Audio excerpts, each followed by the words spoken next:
All right, here we go. Already? Let's do it Back again. to the control room. I want to hear something sad. We are a third of the way about to be through the season. Oh, How's that sound? that is tough. Yeah, Yeah, and through the regular season for sure. I mean, yeah. fantasy regular season flies by. It's like we wait all summer and then we get punished, and then it's like, wait a minute, where'd that go? I What know. happened? A third of the way to our shows too. So we're pretty 50-50 with some of our picks so far. So we got to ramp it up in this next show, right? We got to give them some good advice. Um, For the yeah, show to carry on, yeah. accurate. This week has, I don't know about you, like it's been a lot of things happening in my league. A lot of people getting a little antsy, a little desperate, or trying to take advantage of the weaker teams at this point. What are you seeing? That's nice because I'm seeing a lot of stagnation. A lot of teams just Oh really wow. kind of sitting back. Haven't seen almost any trades. Think other than my dynasty leagues, I don't think I've seen any trades or a couple right at the start of one of the leagues, Mhm. but they were just kind of bottom of the bench for bottom of the bench, which basically Yeah, like a waiver claim at that point. But yeah, not as much action as you'd think, and I think people are just feeling real. Like it's a hard season to peg. It seems like these sure. players that you would want to go out and spend a lot to trade for are real like, I don't know. And then guys that are in between, like, do you really want to go Sure. out and trade a big piece for a Darnell Mooney or some of these guys that are just kind of coming on, Rashid Shaheed, and you're like, is it for real or is it just kind of a beginning of the year fluke? And so we'll see a lot of these guys that are off to slow starts could maybe bounce back. But the Yeah. elite players are kind of looking like hopefully they're elite. The running back position, though, kind of a mess. Yeah, I think a couple of things. Injuries have made it really hard to kind of trade as well, and inconsistency. Running backs have been really really hard. I mean, outside of Derrick Henry, Saquon Barkley, um, I really don't know if there's people are sharing carries.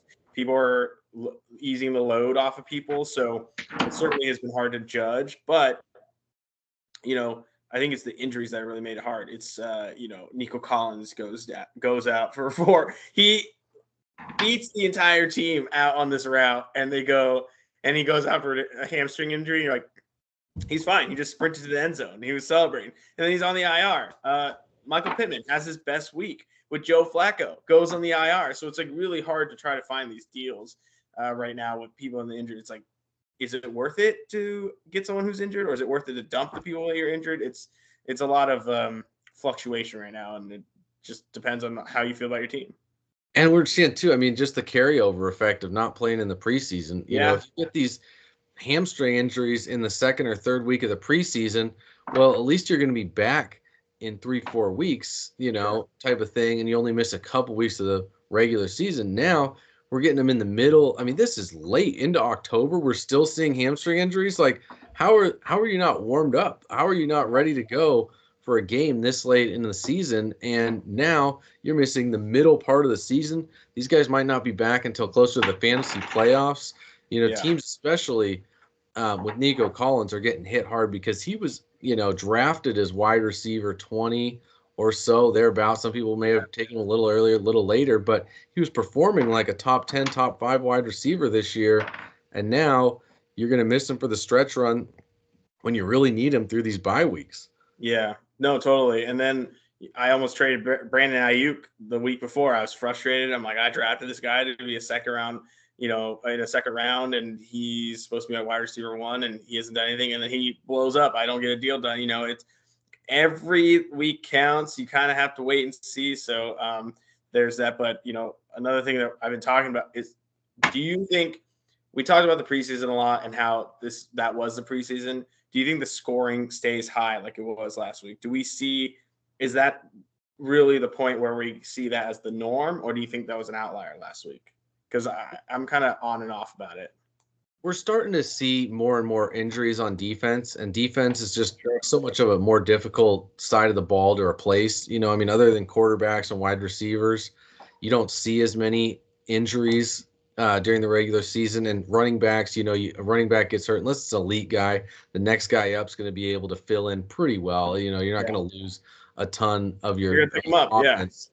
But with these defensive guys, you lose a DN or a D tackle. It's like the next guy in, he's a backup because he's not able to both stop the run and get to the quarterback.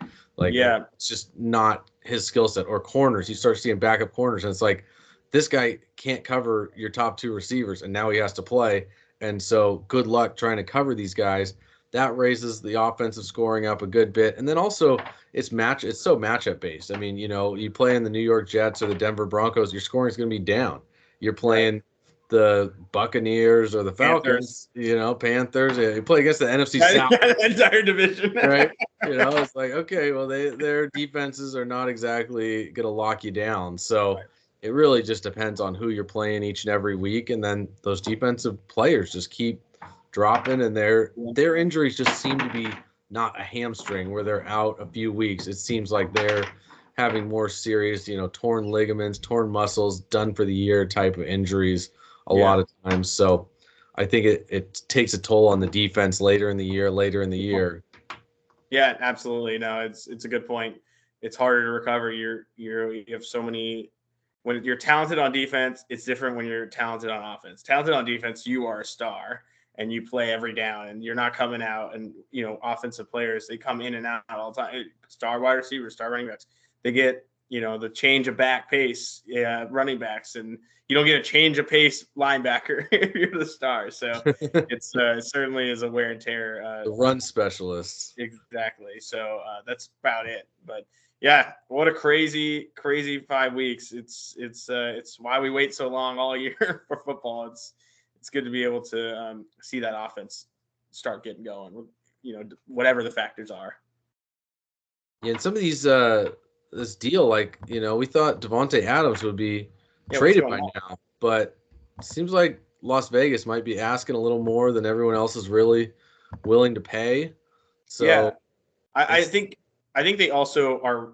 There is no rush, and the longer you wait and then you go get him, the less you have to pay him, and he hits your salary cap. So I think Vegas is being patient because they don't own this guy anything, right? This guy's kind of been like, I don't want to be here for a while. Even when Derek Carr was there, he's kind of didn't sell me. Like, you're gonna tell me you're excited for Derek Carr after you play with Aaron Rodgers? You're not gonna sell me on that. Yeah, and other thing I've noticed is the waivers just haven't had the type of players that you're used to in most years. They're guys that are backups that are going to be in for a couple of weeks, and part of it's because we've been relatively lucky with season-ending injuries. I mean, really, it's just been the Kansas City Chiefs that got hit with a couple of guys. Pacheco may be done for the year, at least most of the fantasy regular season. Rashee Rice officially done for the year. But other than that, guys haven't gone down for the year. So you're getting a running back off waivers. He's going to maybe be a plug-and-play flex for 2-3 weeks, but hasn't been a true star. Juwan Jennings, kind of the same thing with some injuries stepping up. But we haven't seen just these rookies absolutely exploding that weren't drafted. The guys who have been really good were drafted rookies. I mean, later in the year, maybe we'll see some of these running backs, Trey Benson. Jalen Wright looks good. We'll see where that all leads at the end of the year. But so far, I mean, I couldn't tell you who the pickup of the year off waivers is, whereas last year we had guys like Kyren Williams, Puka Nacua. They're just not there this year. I mean, you got to draft well, or you don't have guys just that you can snag and add to your depth and your starting lineup. Sure. I mean, we talked about after week 1, it was like, go get Isaiah Likely, and you're probably not starting him in week 5 because he hasn't done anything since week 1. So he's probably back on waivers. Yeah, he probably was. And then you're like, oh, I should start him again. He's going to have this drought. So yeah, it's been tough to maneuver through these waiver wires. You got to kind of get lucky. And honestly, the best way is kind of just take a stab at someone and hold on to them, and see where it goes, or, use the strategy when you get into Sunday night, like drop whoever you want, or the afternoon games, drop someone who doesn't do well and try to get someone else. That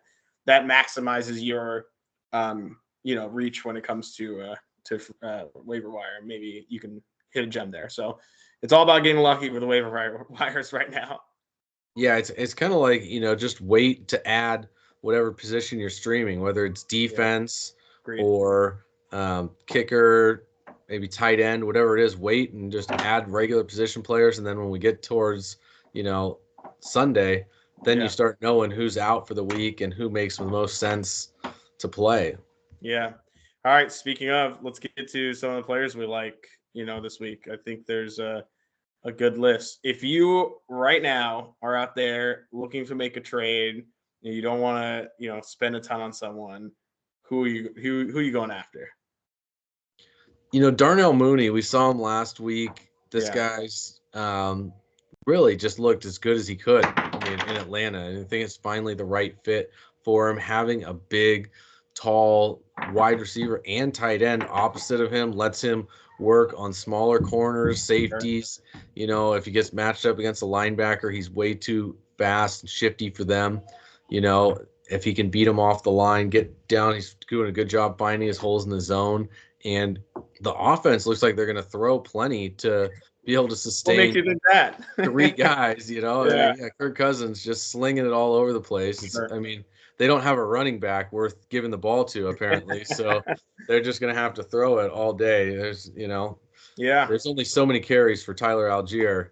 You don't want to burn out Bijan before he's done with his rookie contract. Once he Sure. signs the extension, then they'll start giving him 28 carries a game. But right now, Mooney's looking pretty poised to be, I think, a solid wide receiver 3. And because he wasn't drafted high, I think you could get him for a pretty good value in either dynasty or redraft. I think he's a solid wide receiver 3 going forward. And it's hard to think of him like a wide receiver 3, but his production shows that that's really what he is. And in good matchups, he's definitely going to be a guy that you're going to want to start.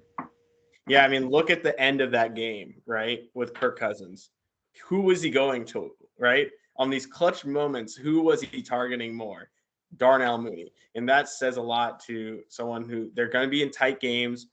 They're not going to blow people out. Kirk Cousins is a type of quarterback. If there's a shootout, then there's a shootout. If it's going to be a grinding game, for some reason that score stays low. So I do think Darnell Mooney showed a lot of trust from Kirk Cousins in these key moments. So I do think he'll see a lot of targets. And I like even Ray McCloud. Like there should be enough targets to go around in a like a 1-point PPR league that even Ray McCloud is viable. So there's potentially 4 people that could be great options when it comes to wide receiver and tight end on that team. I think we saw what that offense is capable of when you don't have Arthur Smith running your team.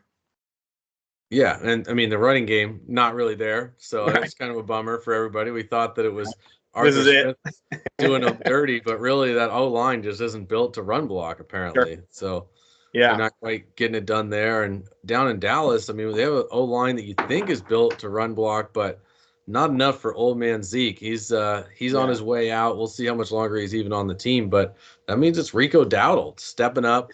It's his job now. It looks like he's going to be controlling that backfield. They're not going to run it to the point where he can't handle the majority of the carries.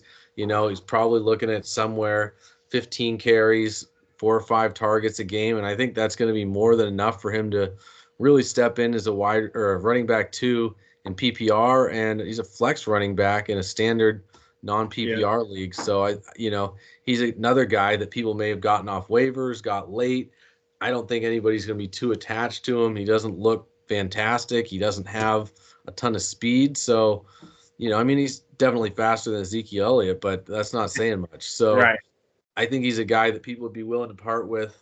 So I think it's a good time to go out and grab him. Yeah, he's coming off a big game, but I think there's a lot more to this run for him. I think it's his job for the rest of the year.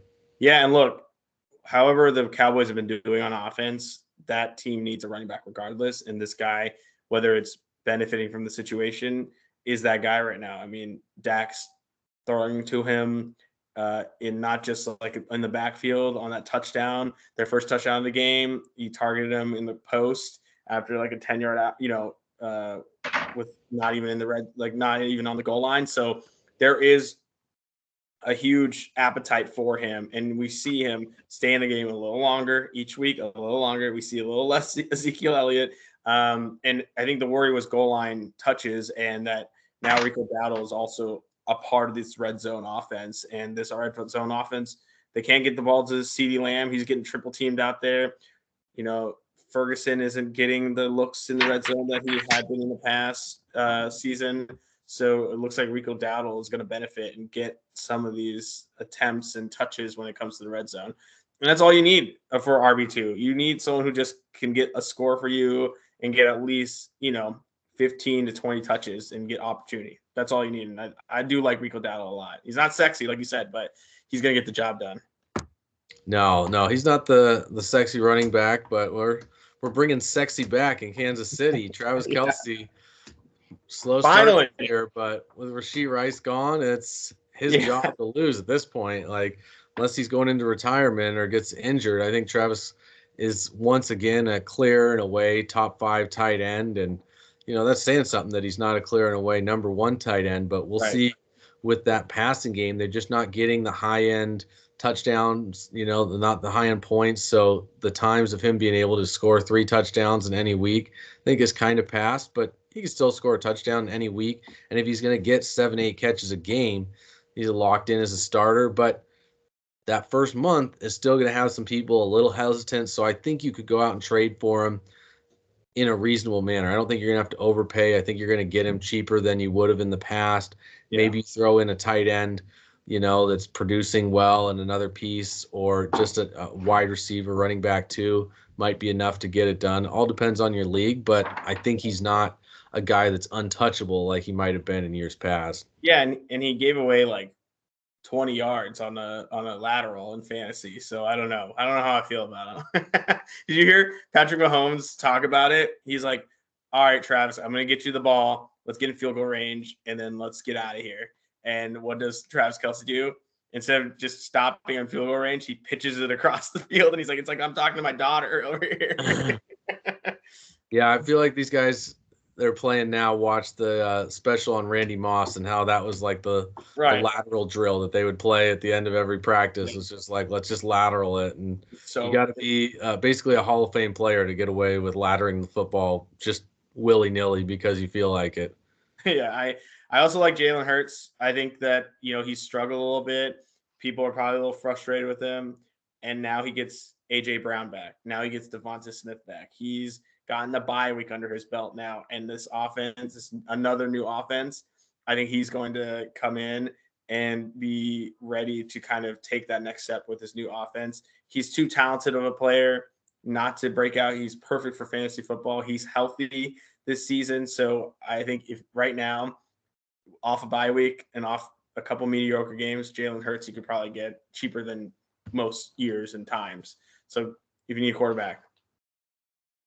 Yeah, no, and some guys that are on their way down, you have to sell on some guys. A lot of times everybody's always all about buy low, sell high, but that's not always the case. Sometimes you got to get out from underneath a guy before the things hit rock bottom. And Travis Etienne's a player that I think it's getting closer and closer to hitting rock bottom. I mean, he's been banged up, so that could be part of it. Like, it's hard to read, but it could turn into just a true timeshare, and that's not what you didn't draft him to be a flex back. That's what, if you're splitting 50-50, it's really hard to start those running backs as a true RB2. Definitely not an RB1 if you're sharing carries, unless you're Detroit and you just want to run it 30 times a game, which is few and far between in today's NFL. And so Travis Etienne, he's not the bruiser. He's not going to get that goal line work. The catches, just if the offense was built around throwing him the ball, maybe, but it's really just a dump off role. And Tank Bigsby looks good catching the ball too. So I think this is the time to sell Travis Etienne if you can find somebody. Maybe you find someone else that's on the low and get a low for a low. Breece Hall's looked really bad, but if you have Breece Hall, I'd still be hanging on to him. But Travis Etienne, it's time to get out from underneath that ship because it's sinking. Yeah, look, they're not, you have David Montgomery, Jahmyr Gibbs, or Tank Bigsby and Travis Etienne. Very different running backs. And, it's still Trevor Lawrence's team. It's not really Jared Goff's team, it's everyone around him. It's still Trevor Lawrence's team. So they're not going to pound the ball every single time, even though they should to help him out. But I definitely agree. Speaking of running backs, I think Isaiah Pacheco, we mentioned him earlier. get the value you can now out of him. If you're in a position where you're in the middle of the pack, now's the time to try to sell him to a team that can wait a little. And who knows when he comes back how much play they're going to get. You know the Chiefs, they play for the playoffs. It might not even be worth you holding on, having played the last few weeks of the season, because they may take it easy. I mean, Kareem Hunt looks good. I don't know how. After his umpteenth time off the couch to come into the season, he continues to surprise people, whether it's always the Browns or the Chiefs. So I think Isaiah Pacheco, wow, I think he will be really great toward the end of the season. I don't know when he's going to play. He fractured a bone in his leg. That's not easy to come back from. So I think right now is a good time to try to sell him. He's got a lot of value still. Yeah, he needed surgery, and he may be back for the fantasy playoffs, but it's unlikely he'll be back before that. Yeah. And hard to know. We haven't had any updates, so that may mean he's progressing well, but it may mean that they're just going to be cautious with him when he's back, and he may be one of those where you're like, oh yeah, he's back practicing, and then it's another 3 weeks before he actually plays in a game. And are you really going to feel comfortable starting him in his first game back if it's the fantasy playoffs? I mean, probably not, unless you just don't have any better options.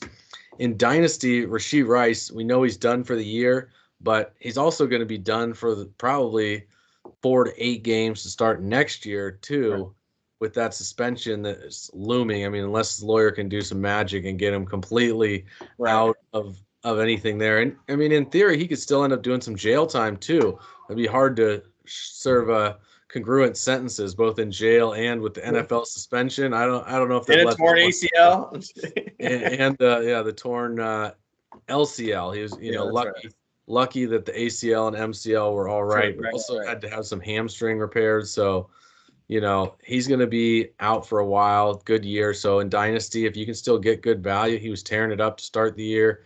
He's a young guy. He easily could come back and look great, but it could also be 2-3 years before we see him back in that same form. So if you can get something you think's worth it, I mean, it's definitely a good sell low option, because we really don't know when we're going to see him again. Yeah, it's a good point. Like Dynasty, you got to think ahead. With redraft, you just drop them at this point. It's good to dump while there's value. Same with Isaiah Pacheco, but this is for Dynasties. There's still value, even though if you don't want to wait 2 years to have him again, go out and sell him.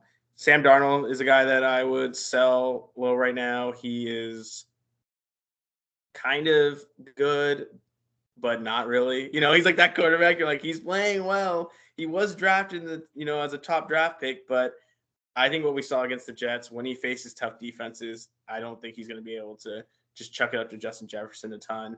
It also hinges on Aaron Jones's health. It appears that he does really well when Aaron Jones is in the game as well. So I think Sam Darnold, while potentially a good quarterback for an NFL team, I think this is as high a value as you're going to get from someone with Sam Darnold when it comes to value, because he's had such a great start to the season. But I think what we saw in London is kind of what we're going to see throughout the season, just kind of a team, like a game manager, so to speak. He just doesn't have the elite talent. He's got the elite talent around him, which is nice, and he's got an elite play caller. So that's what's propped him up to this point, and we're just not going to see him produce at an elite level. He's probably closer to quarterback, 12 to 20 than a top 10 guy that we saw to start the season. Juwan Jennings, if you could still get some value for him, I think it's a great time to try to move off him. I think he's going to be sitting on your bench until there's another injury in San Francisco, which, they like brittle players there in San Francisco. So, that's kind of part of their calling card, but he's not going to go out there and play tight end. If Kittle gets hurt, it's going to be Debo or Ayuk getting hurt to really boost his value. And Purdy's great at moving the ball around, so he's going to have his pop games here and there, but he's not a guy you're going to be able to consistently count on to start going forward for the rest of the season. Yeah, and when Christian McCaffrey comes back, that's even less targets to go around, so it'll be tough to survive there. On this list for the producers is Aaron Jones, but I'm going to give you my selling point of you should keep him until we know about his injury, because that guy is so good when he's healthy. But I know your point you're going to make. That's when he's healthy, and it's never anytime. Well, and he's gotten off to a great start to the season, but we Yeah. just really don't know how long he's going to be out. He's going into the bye, but I could see him out another 2 to 4 weeks really after that. It's just so hard to know when they say week to week and they don't put him on IR, but they don't get a game for the bye anyway, so he could end up on IR. We just don't think he's going to be. It's just hard to know Yeah. with running backs in there. And I mean, if you really like the talent, you hang on to a guy like that in that Minnesota offense. He should be getting most of the work, most of the goal line, and keep scoring touchdowns. But running backs injured middle of the season, hitting bye weeks, sometimes it's just hard to hang on to those guys and just eat up a spot, especially when it's a guy that you're counting on starting. Yeah. If you don't have the IR spots, it's tough. And Ezekiel Elliott, I don't know if there's any value left, but if there's anything, squeeze it out, move him on to that Cowboys owner that's got a soft spot for Ezekiel Elliott. I think he's pretty close to being on all waivers, and if not waivers, maybe the street in the NFL, because how he has a roster spot, how they're paying him what they are is just kind of beyond me at this point. He was clearly a little bit past even playability last year in New England, and then to pay him again and think you're going to be able to ride it, that's just no. He was more of a fullback at this point. Yeah, it's just, I mean, his speed is just not there. It's so obvious. Like it was worth a shot, late pick, but it's time to give it up. I just can't imagine it gets better from here. No, he needs some sort of Arizona revival. I mean, an O-line that's just creating creases to run through. Just not likely going to happen for Ezekiel Elliott. But some of these guys that we think it will happen for Dynasty, always try to get into some Dynasty talk before we get out of here. We might as well before we get live for the next 8 to 10 hours, depending on how long these games take today. Hopefully there's no delays. Those are brutal. But I got Spencer Rattler. I mean, obvious choice here coming into this week, taking over the starting job this week. If you're the second string guy, how mad are you that you're like, hey, sorry, we're gonna go with the other guy who was below you in your depth chart? At least you got the throws in that game last week. Unfortunately, you weren't able to complete any of them really. So yeah, Haener did not look ready.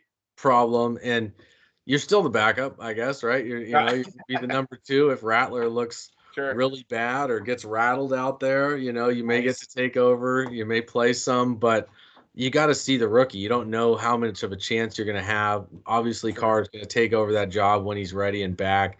Doesn't sound like he's going to IR, but still a possibility. So we're looking at a few weeks of Rattler starting, and I think it's important to kind of see what you've got. Derek Carr's not on a cheap contract. He's not balling out necessarily. He's not young. So if Rattler looks really good, it could be his job going forward. I mean, maybe not this year, but especially in years to come. So you got to see how his athleticism looks out there. At one point in time, he was the prospect, the top guy, and then things went sideways for him. And so, yeah, we'll see if he can rebound from a poor decision in high school. It's tough when teams are passing on you in the NFL draft because of something you did in high school, but things have a way of living on, especially when you put it on tape. And so he's going to have to put in some good tape next few weeks. And if he does, it could be him at quarterback. And if not, hopefully he didn't spend too much on him. Just, saw a few guys spending half their waiver budget for him. So that could come back to bite you. But in Dynasty, he's a guy that eventually should get a chance to start, whether it's in New Orleans or somewhere else. Yeah, I do think he was a solid college quarterback, and he's sat out a few games. He's seen how it's done. It is a good franchise, so we'll see how he turns out.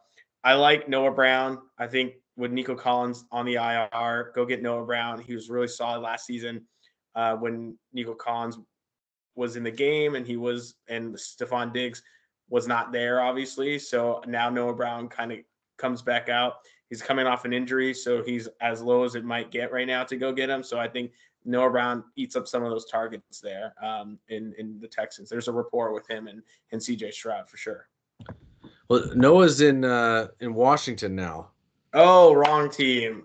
That's why he's still available. Yeah, All but right. he does look like he's going to be the number 2 wide receiver there. I mean, I think it's a good time to grab him. There you He's a little older, but Yeah. solid player. They've got another young guy that people are talking Yeah, up. who's that Houston guy? See, that's why I was like, why do they Houston. want this young guy? I mean, Noah Brown's still, and I'm like, that's why. That makes sense.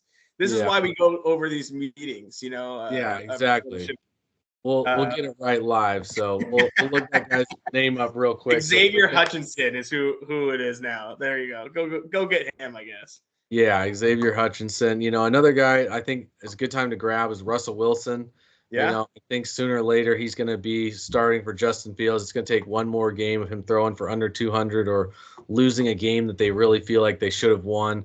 And I think it's going to be Russell's time. Fields is a great option to bring in, and now he knows the offense. You can bring him in to run some different goal line sets, some short yardage sets, use his legs. But I think it's going to be Russell Wilson that leads this team for the second half of the season. All right. I know this guy's on this team. Kendre Miller. He's coming back from an injury. He's going to be the backup for Alvin Kamara, but I do think there's trade talks with him. He is a talented running back. People like him. Maybe right now, stash him, hold on to him, see what happens in the next couple of weeks. I do think that he's a very talented player, and if he gets time this season, it's going to be worthwhile. Right? Yeah. Did I get that right? He's on the Saints? He's on the Saints as of now. That could change with the deadline coming up. It seems like other teams like him more than the Saints do right now. So we'll see if he gets moved. And Roschon Johnson looking good behind DeAndre Swift. Who knows how long Swift's there. He's getting the goal line work. He's a good passing down back, good run blocker, pass blocker. So I could see Roschon taking over that role when Swift leaves, if not sooner. It could be turning into more of a timeshare if Swift has trouble against these stout defenses like he tends to. Yeah, I love Roschon Johnson. I think the Bears finally found out, hey, it helps to run the ball a bunch and not make our rookie quarterback throw a ton. Right? Is that the winning formula? He loves to throw the ball, but it's he's got to work on a little bit different throws. Everything seems like a line drive with Caleb. So all right, we got 30 seconds. Here's my last one. This guy is on the Houston Texans. I just like his name, Dare Ogunbowale. He has looked great. I know Joe Mixon's coming back soon, Dameon Pierce, but I think he is going to be a third down back type of factor. He's got a lot of good targets from CJ Stroud, especially with Nico Collins out. So boom, I got someone for you on the Houston Texans. Mixon coming back someday soon. Someday, whatever the injury is. Sunday. He'll be back one of these Sundays. Yeah. All right. Hard to know, but yeah. Let's get right. Nailed that difficult name there. Yeah, I know. Is it Dare? I'll figure it out. The producers will tell me. Are they going to make us say our names? Jeff with a G. Robbie Chan here with the news. Nope, I don't like that. All right. Well, we're going to go with it.